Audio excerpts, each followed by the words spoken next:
Good evening, and welcome to Weird and Curious Tales, a short-form broadcast of classic stories with a strange nature. In tonight's episode, we hear the story of two nighttime radio operators who are documenting the stories they hear from across the world. When John, one of the operators, starts recording a strange set of happenings from Xebico, Jim can't help but wonder what is happening.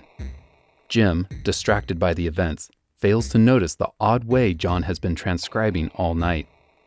What is Xebico, and what is happening to John? This is the story of the Night Wire. Enjoy. The Night Wire by H.F. Arnold. New York, September 30, CP Flash. Ambassador Halliwell died here today. The end came suddenly as the ambassador was alone in his study. There is something ungodly about these Nightwire jobs. You sit up here on the top floor of a skyscraper and listen to the whispers of civilization. New York, London, Calcutta, Bombay, Singapore. They're your next-door neighbors after the streetlights go dim and the world has gone to sleep. Alone in the quiet hours between 2 and 4, the receiving operators doze over their sounders and the news comes in. Fires and disasters and suicides. Murders, crowds, catastrophes. Sometimes an earthquake with a casualty list as long as your arm.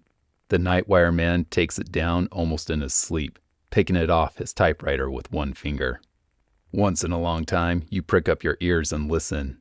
You've heard of someone you knew in Singapore, Halifax, or Paris long ago. Maybe they've been promoted, but more probably they've been murdered or drowned. Perhaps they just decided to quit and took some bizarre way out. Made it interesting enough to get it in the news. But that doesn't happen often. Most of the time you sit and doze and tap on your typewriter and wish you were home in bed. Sometimes, though, queer things happen. One did the other night, and I haven't gotten over it yet. I wish I could. You see, I handle the night manager's desk in a western seaport town. What the name is, doesn't matter. There is, or rather was, only one night operator on my staff, a fellow named John Morgan, about 40 years of age, I should say, and a sober, hard-working sort. He was one of the best operators I ever knew, what is known as a double man. That means he could handle 2 instruments at once and type the stories on different typewriters at the same time. He was one of 3 men I ever knew who could do it consistently, hour after hour, and never make a mistake. Generally, we used only one wire at night, but sometimes, when it was late and the news was coming fast, the Chicago and Denver stations would open up a second wire, and then Morgan would do his stuff. He was a wizard, a mechanical automatic wizard, which functioned marvelously, but was without imagination. On the night of the 16th, he complained of feeling tired. It was the first and last time I had ever heard him say a word about himself, and I had known him for 3 years. It was just 3 o'clock, and we were running only one wire. I was nodding over the reports at my desk and not paying much attention to him when he spoke. "Jim," he said, "does it feel close in here to you?" "Why, no," I answered, "but I'll open a window if you like." "Never mind," he said. "I reckon I'm just a little tired."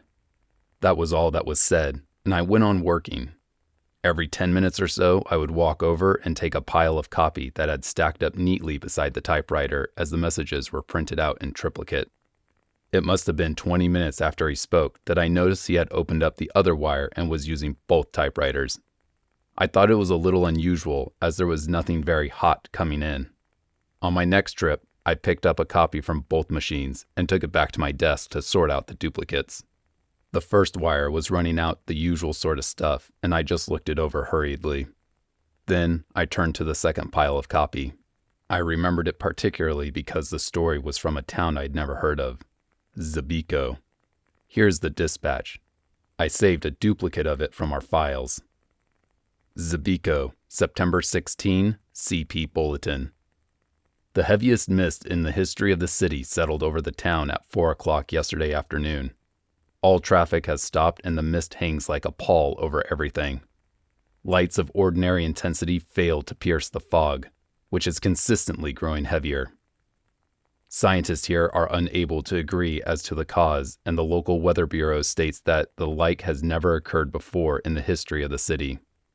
At 7 p.m. last night, the municipal authorities.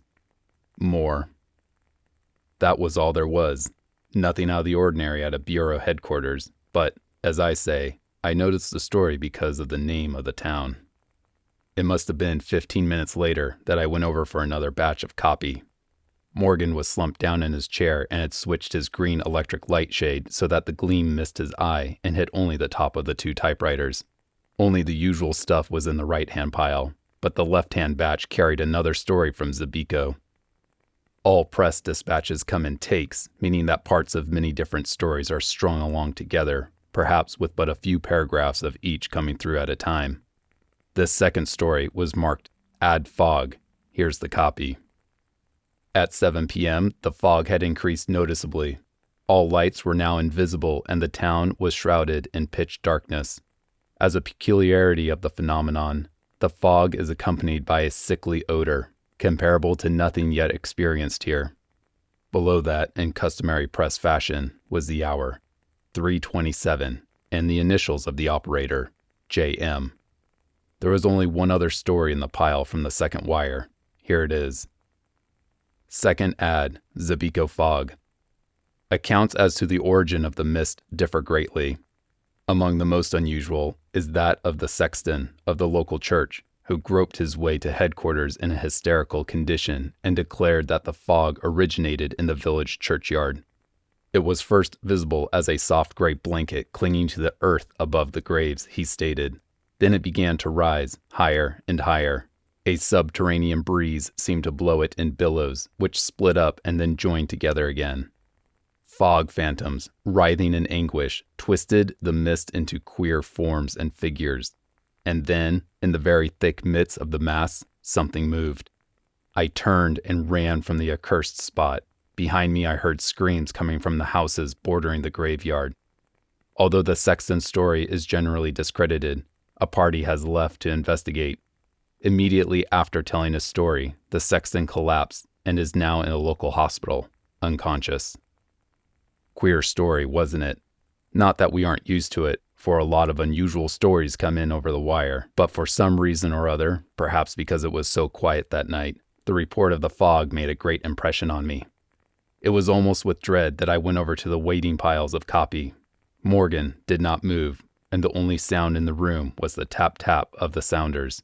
It was ominous, nerve-wracking. There was another story from Xebico in the pile of copy. I seized on it anxiously. The rescue party, which went out at 11 p.m. to investigate a weird story of the origin of a fog which, since late yesterday, has shrouded the city in darkness, has failed to return. Another and larger party has been dispatched. Meanwhile, the fog has, if possible, grown heavier. It seeps through the cracks in the doors and fills the atmosphere with a depressing odor of decay. It is oppressive, terrifying, bearing with it a subtle impression of things long dead.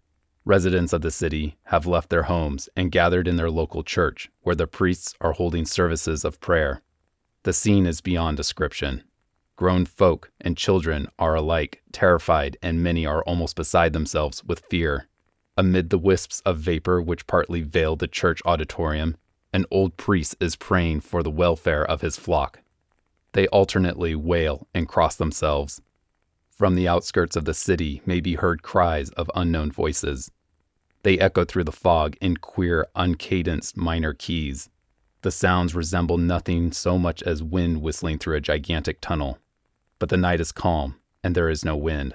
The second rescue party. More.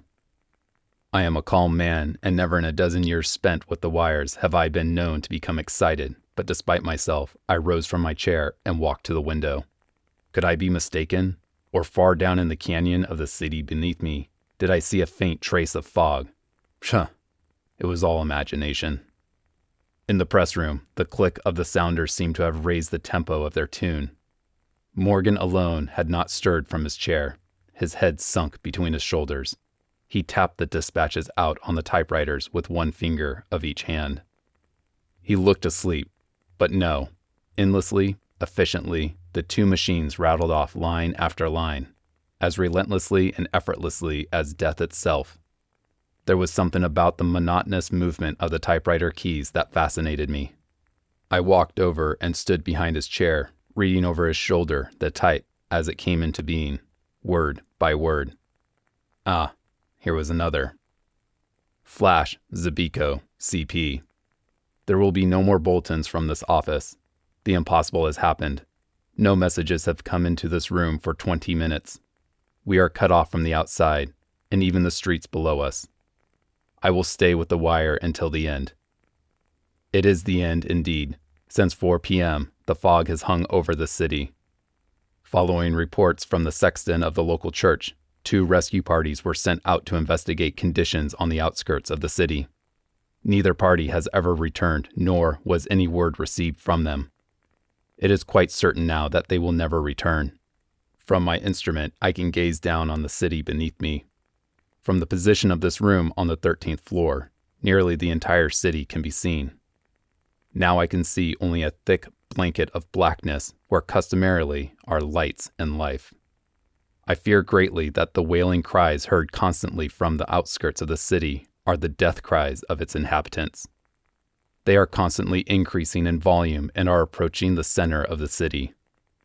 The fog yet hangs over everything. If possible, it is even heavier than before, but the conditions have changed. Instead of an opaque, impenetrable wall of odorous vapor, there now swirls and writhes a shapeless mass in contortions of almost human agony. Now and again, the mass parts and I catch a brief glimpse of the streets below. People are running to and fro, screaming in despair. A vast bedlam of sound flies up to my window, and above all is the immense whistling of unseen and unfelt winds. The fog has again swept over the city, and the whistling is coming closer and closer. It is now directly beneath me. God! An instant ago, the mist opened and I caught a glimpse of the streets below. The fog is not simply vapor, it lives. By the side of each moaning and weeping human is a companion figure, an aura of strange and varied colored hues. How the shapes cling, each to a living thing. The men and women are down, flat on their face. The fog figures caress them lovingly. They are kneeling beside them. They are, but I dare not tell it. The prone and writhing bodies have been stripped of their clothing. They are being consumed, piecemeal. A merciful wall of hot, steaming vapor has swept over the whole scene. I can see no more. Beneath me, the wall of vapor is changing colors. It seems to be lighted by internal fires. No, it isn't. I have made a mistake. The colors are from above, reflections from the sky. Look up, look up. The whole sky is in flames. Colors as yet unseen by man or demon. The flames are moving. They have started to intermix.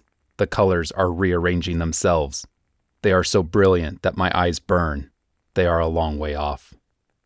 Now they have begun to swirl, to circle in and out, twisting in intricate designs and patterns. The lights are racing each with each, a kaleidoscope of unearthly brilliance. I have made a discovery. There is nothing harmful in the lights. They radiate a force of friendliness, almost cheeriness. But by their very strength, they hurt. As I look, they are swinging closer and closer, 1,000,000 miles at each jump, millions of miles with the speed of light. Aye, it is light of quintessence of all light. Beneath it, the fog melts into a jeweled mist, radiant, rainbow-colored, of 1,000 varied spectra. I can see the streets. Why, they are filled with people. The lights are coming closer. They are all around me. I am enveloped. The message stopped abruptly.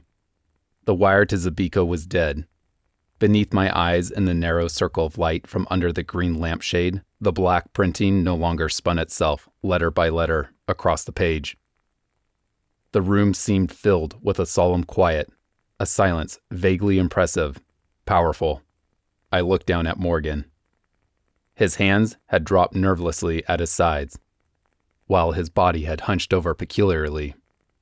I turned the lampshade back, throwing the light squarely in his face. His eyes were staring, fixed. Filled with a sudden foreboding, I stepped beside him and called Chicago on the wire. After a second, the sounder clicked its answer. Why? But there was something wrong. Chicago was reporting that wire 2 had not been used throughout this evening. Morgan, I shouted. Morgan, wake up. It isn't true. Someone has been hoaxing us. Why? In my eagerness, I grasped him by the shoulder. His body was quite cold. Morgan had been dead for hours. Could it be that his sensitized brain and automatic fingers had continued to record impressions even after the end? I shall never know, for I shall never handle the night shift. Search in a world atlas discloses no town of Xebico. Whatever it was that killed John Morgan will forever remain a mystery.